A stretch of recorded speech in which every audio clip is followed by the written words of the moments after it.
Hey Magic fans, welcome back. This is your captain speaking here on Capnclydes MTG. Today, collector booster box value. That's right. We're going to look into the most expensive bloomburrow boxes and are they worth it? So, without further ado, let's get into it. As you guys know, $2 or less becomes bulk. Don't mess with commons or uncommon foils or lands. And don't forget to subscribe right here. Touch it. Touch it. Because once we get to 1,000 subscribers, we are going to have giveaways. And every milestone after that, we're going to have giving away more stuff. All you got to do is subscribe, watch the videos, and you'll get some free stuff. So, hey, why not? Right? Anyway. Also, links in the description down there. If you want to help out the channel, feel free to do that as well. So, yeah, because if not, I know we're going to have some kind of weird sponsorship going on. I don't want to do that. You don't want to do that. The feet pictures thing ain't working out. We don't want to see those anymore. So anyway, point being, let's get into it about the collector boosters and how sweet are they at bloomburrow. Okay, so where are we going to start? Let's start with the juice. So, we have some special guests. We only got 2.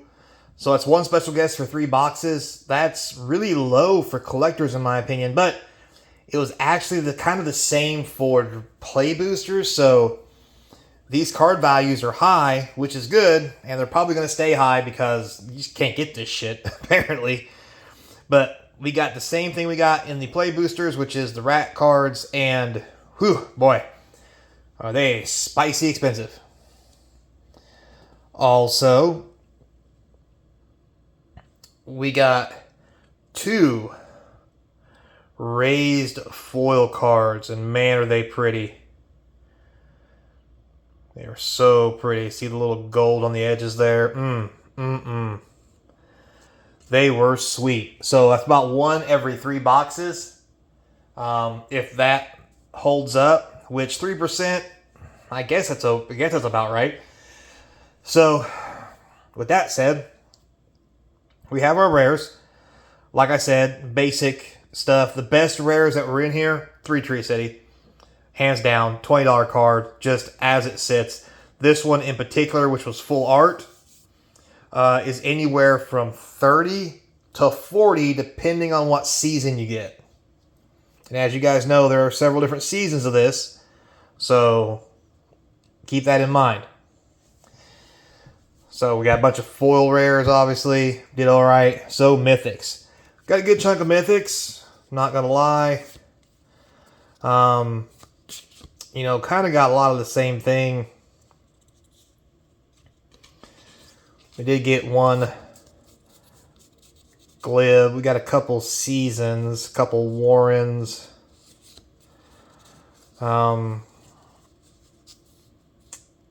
Kind of okay, I guess. Not too shabby. Now, when it came to mythic foils, woo, did we come in hot. We got a Rao, a Lurma. We got a couple of Beza. We got an Otter. We got an Eluge, another Beza, another that. Season, another Lurma, the expensive one. We got the only bird we got in the entire box. The only one. I mean, it's fine because I've got plenty of them from play boosters, but, I thought that was weird. So, there's that. Now, let's talk about the commander cards. Lots of value from the commander side for a change, and I really like it. To start with, we also have the critter cards. This is one of them. This is the Winged Fury. This is not a critter card. This one isn't either. It's just regular commander cards, which is fine. A lot of these were just really cool. But Gitroth, critter card, expensive. We got, oops, that goes there. So does that. We got that guy again, Ochitai. We got 1 Elspeth, Sun's Champion. A couple Hazels, another Bellow, regular Chatterfang, whatever. But look at this. 2 Karns, 2 Luminous Brood Moths, 2 Chitterfangs, 2 Jace the Mind Sculptors. Holy cow! Only one of the Maw and one Ojutai the Dragon Speaker, or Isha Ojutai Dragon Speaker, whatever you want to call it. Pretty amazing. This was some of the best hits in the boxes, and that's just not something we're used to seeing from Commander. And then we have the Commander rares over here. Many of them, I mean, Birds of Paradise, Narset from the Critters. Like, there was so much. Ink Eyes. The Tactician, that's $5. Polywalk, $30 Polywalk. Insane. And several of those hits. There's another Bird, there's another Narset, another Ink Eyes, another Polywog, like, for days. And then in foil, a couple Teferis, 2 Tacticians, 1 Baleful Strix, a couple Gilded, an Ant Queen, a Bird of Paradise, even Nissa frogged up. Like, was really amazing, the card pulls in the collector boxes. Compared to draft, there is a lot of value here. And the pack opening was a lot funner.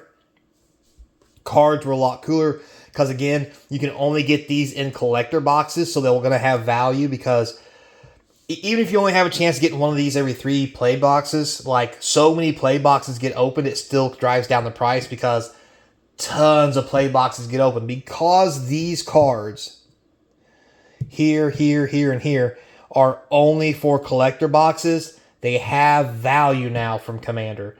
And that is awesome. I'm so happy that they finally figured out how to do this so that there's value there. Because even though it says Commander, right, you probably won't get these in your Commander boxes when you buy a Commander deck. It's probably not going to happen.